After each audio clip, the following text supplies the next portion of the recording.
Всем привет!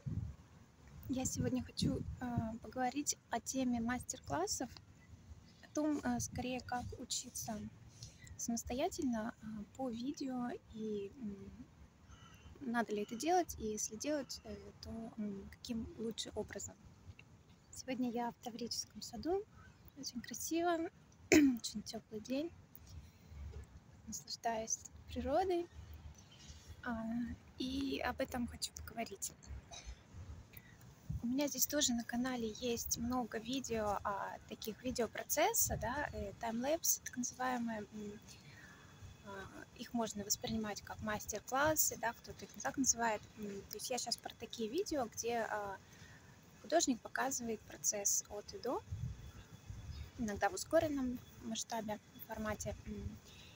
И как я сама даже не задумывалась о том, что очень многие их воспринимают как некое обучающее пособие. И я помню, кстати, даже, да, у меня какой-то был комментарий такой, что вот непонятно в ускоренном таком формате, как рисовать. То есть здесь я сразу хочу сказать, что не нужно воспринимать такие видео как обучающее пособие, как урок.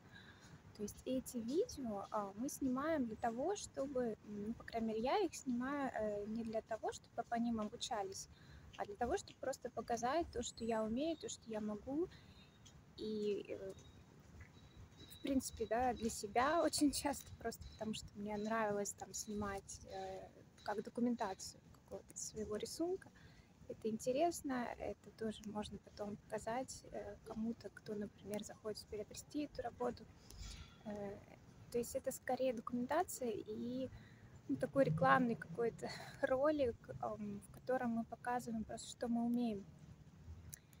И вот тут в разговоре с ученицей я столкнулась с таким вот, что человек, который еще только начинает, да, он пытается повторить такое видео, и, конечно, не получается повторить на том же уровне. И человек говорит, ну это же кажется, да, что так легко, а у меня не получается.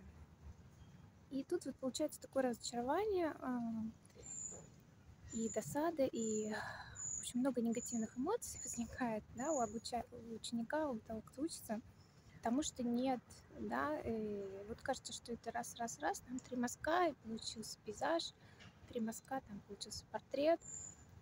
То есть здесь важно понимать, что это делают люди, профессионалы, люди с большим уже опытом. И снимаем, да, эти ролики, и за плечами у нас уже много лет обучения. И не получится вот так же сразу за несколько занятий, там, за 2-3 урока или за один, да, тем более, вот так вот просто повторить работу этого человека, даже если это видео, да, где вы можете, там, не знаю, делать стоп-кадр и повторять, у вас не получится на том же уровне. Просто потому что, это требует практики. Это как в любом деле, да, как в музыке, да, вы не можете просто сесть и сыграть сразу, да, вам надо тренироваться. Вот в спорте тоже, да, вы не можете сразу пробежать там, да, как-то очень быстро, да, или там марафон, да, какой-то пробежать сразу. Ну, в общем, вы поняли. Со спортом вообще не люблю аналогии, на самом деле, потому что это немножко другая история. Ну, в данном случае на тему того, что нужно весь тренироваться, чтобы научиться.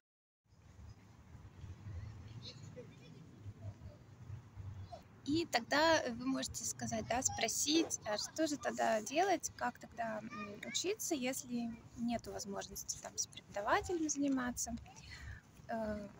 Что бы я рекомендовала? То есть можно смотреть эти ролики просто для вдохновения, просто чтобы видеть, например, какие стили есть в живописи, если там это живопись или в рисунке и так далее, что вообще бывает, больше для вдохновения. Но если вы вот еще только, да, начинаете, вы просто начинаете рисовать какие-то простые сначала вещи, и не с видео, а лучше просто берите референсы.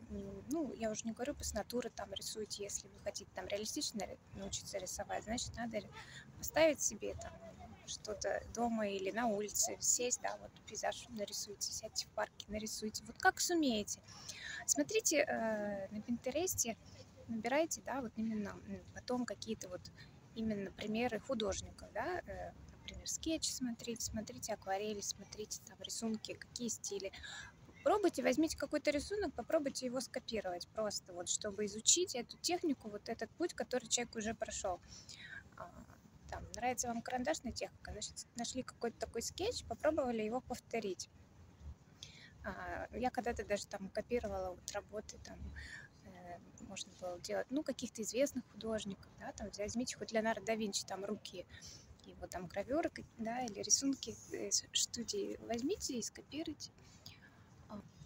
Но пройдите этот путь как бы в своем темпе, не загоняя себя и без ожиданий все равно, что у вас вот должно что-то получиться сразу идеально. То есть вот этот перфекционизм надо обязательно убирать. Ну, так нас воспитывают, к сожалению, да, что мы все хотим на отлично сразу, да, со школы. И вот здесь, наоборот, надо расслабиться, надо научиться получать удовольствие от процесса, это очень важно. В школе, к сожалению, да, на этом акцент не делают, или там, да, в художественных школах, ну, тоже по-разному у всех, да, как повезет. Вот, и здесь просто, если вы не торопитесь, да, поступать куда-то в вуз, вам надо просто научиться радоваться этому процессу, сходить к нему как к игре, да, не расстраиваться, что что-то не туда потекло, что-то не туда там затекло, и там пятно получилось не так, как на примере вот на этом. Вы же делаете, ну, творческую работу. Творческая работа по определению это всегда что-то новое, что-то неизвестное. То есть разница, да, между там воспроизведением продукта там на продажу, да, и творческой работой, где есть поиск. Это прежде всего поиск чего-то нового, какого-то нового стиля там. Вы же себя хотите выразить, вообще-то по идее, да, вы должны, ну, вот, стремиться выразить себя, выразить там свои эмоции или какую-то историю рассказать. У каждого свое, то есть для этого нужно время, и для этого нужно терпение, и для этого нужно получать удовольствие от процесса, именно создания. Берите пример с детей, я всегда это говорю, да, вот, смотрите на то, как рисуют дети, как они легко рисуют, да, не задумываясь и не привязываясь к результату. Вот. Ну, а если нужна помощь, обращайтесь ко мне, я вас проведу по этому пути. Ну, иногда просто нужен, да, какой-то наставник, кто-то, кто немножечко вас, да, направит в какую-то сторону, да, подскажет, поможет. Если какие-то есть вопросы, пишите, я отвечу на них в видео в следующих.